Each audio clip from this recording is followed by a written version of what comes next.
So Anthony Fauci now warns that a new coronavirus outbreak is highly likely soon. Listen to the guy himself. What is likely to happen, I don't know if it's going to be next year or 10 years or 15 or 20 years from now, is the emergence of another respiratory disease. It may be another coronavirus because we know that coronaviruses really, mostly in bats, have the capability of binding to receptors that are in humans.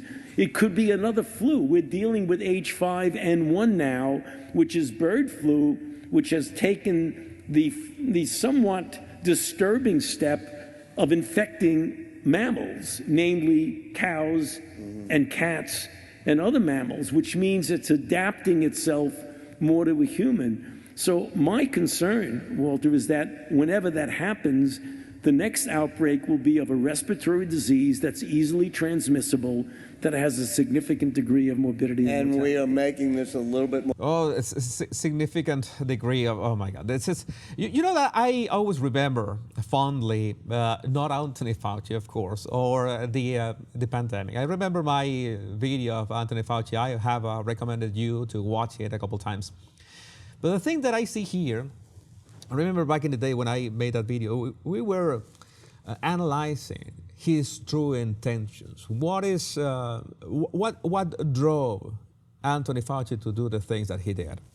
And this is this video that portrays him warning about what can happen. He doesn't really when it's going to happen, in 5, 10, 20 years. It doesn't matter, it's going to happen. According to him, it's going to happen. It's like he is delighted with the fact that we're going to have something new out of bats, of course, and he does this dismissive gestures with his hand. This is that would be important later on. And his concern is looks like he's waiting for it, like expecting it. And let's see his body language, let's say, part by part, so we can analyze how is he, I don't want to say the words, getting off of this. Let's watch what again. Is likely to happen, I don't know.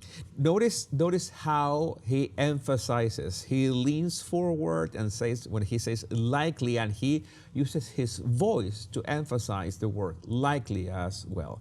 What is likely to happen? There's an emphasis. He wants to make it, it's not a casual likely, no, it's an emphasized likely, and he's using both his hands to emphasize that word. That is important because he's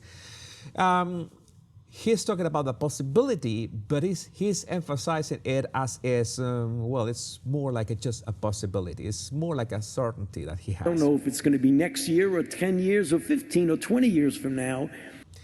There's a bit of smug tone, especially how his body language changes from that emphasis with both hands to now his opening his frame, in which he's just thrusting his elbow. His left elbow is going, well, very wide. It's something that we do when we want to make ourselves bigger, look bigger. And he's using his right hand to gesture in a way that, well, yes, I'm going to give you my subjective impression this time. It's like, I am the authority in this. Look at his chin is pretty high up. It's a bit higher than the horizontal. The horizontal chin is neutral, a bit higher up is you want to portray authority, which he obviously wants to portray. He's opening his shoulders. He's displacing his elbow this way, his left elbow, and he is using gestures that include a closed fist. All of them are symbols of power and authority. And again, he is using that. He's appealing to that. Even if he's saying that he doesn't know if it's going to be in 5, 10, or 20 years, he is doing this on purpose. Is the emergence of another respiratory disease. It may be another coronavirus because we know that coronaviruses really, mostly in bats, have the capability. I pointed out that it was really interesting that he did this like this fingering gesture.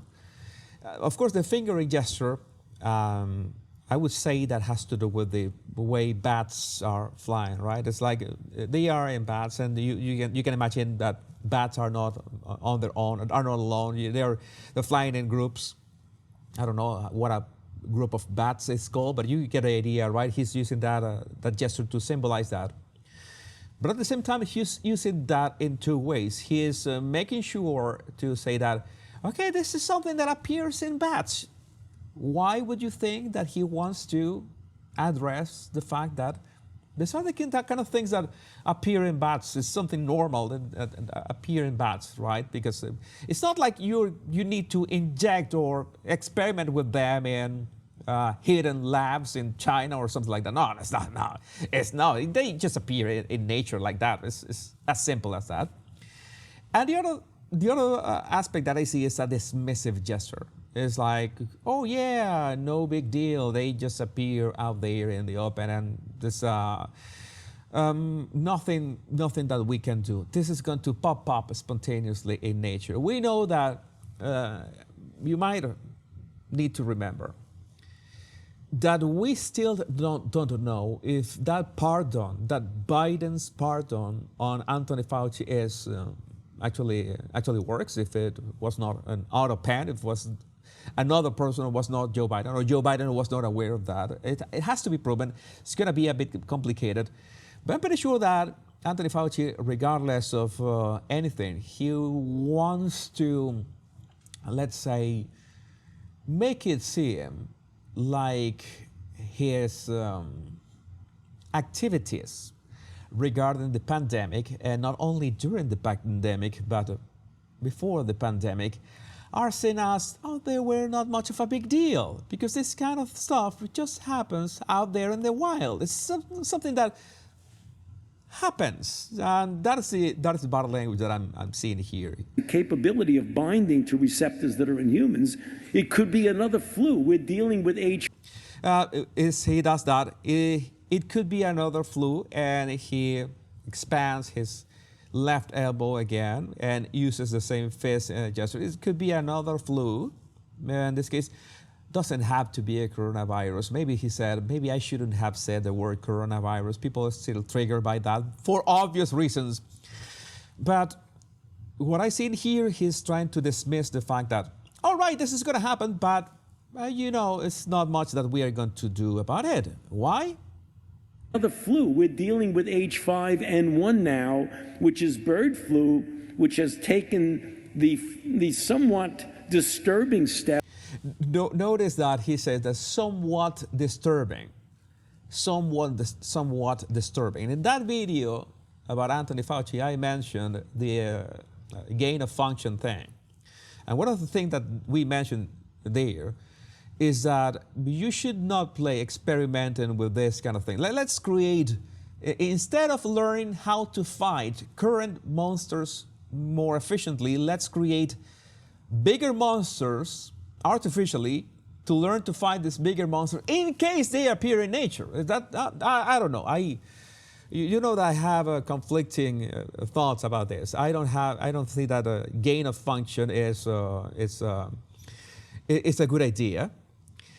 But I see here in this words that he says, which has taken the somewhat disturbing step of. The somewhat disturbing step is being able to break the zoonotic barrier from birds to mammals. And that is not somewhat disturbing. That is really disturbing, because if we are mammals, like humans are mammals. So if there are diseases that start with birds, and those diseases can break that zoonotic barrier, and that they don't stay like in their lane, in the bird's lane, but they can expand to mammals as well, then what's stopping them from expanding to humans? And if our immune system doesn't is not aware of this happening, which at the same time we have to think clearly. And this is the way that you can combat fear mongering.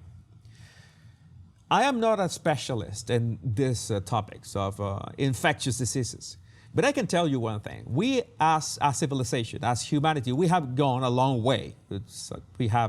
We had cat memes. We went from, drawing, horses on caves, and now we have cat memes. We have advanced a lot as a civilization. I could guess that this could have happened in the past. As sometimes some new diseases just mutate, and we have survived to them before. Maybe not in the most efficient way. Again, you know how I always mention antibiotics, like the kind of things that have made our life so much, let's say, better. Our life quality has massively improved in many ways, thanks to medical advances and pharmaceutical advances. We have to say that. It's just like ibuprofen. Where will we be without ibuprofen? But if he says that this is somewhat disturbing, that is dismissing the fact that something that is, no, this is a big deal. Because you have a completely different kind of disease if it jumps to another kind of animal, in this case mammals, in this case the kind of animals that include the human being. Of course, it's not like we are literally animals, but we can be affected if it affects mammals. Of infecting mammals, namely cows and cats and other mammals, which means it's a the cows and cats we are talking about, well, mammals that are pretty close to humans. It's like in both ways, even in rural and urban areas, you have cows and you're having cats. There's a nice music to it, cows and cats, the two by the letter C. So it pretty much includes animals that are very, very close to humanity. So again, I think this warning, this likely warning that according to this guy in body language is highly likely, because I think that he gets off with this fear mongering. I think that it's more of watching the reaction of whoever is interviewing him, and of course the reaction of the audience. He likes to to project his authority, and he likes to be recognized and acknowledged because of that authority. There's no question about that. But the other thing that I see is that I don't know if I'm going to get into trouble with this. Most probably. I like getting into all kind of trouble. But sometimes it's like some people are capable of wishing for things just to prove that they were right. And I'm pretty sure that Dr. Fauci is the kind of people, okay, it's important, this wording, who might want something to happen just to prove that he was right. And that something can be anything like, and a likely scenario of this coronavirus or this flu, just popping up in bats like that, spontaneously, no big deal.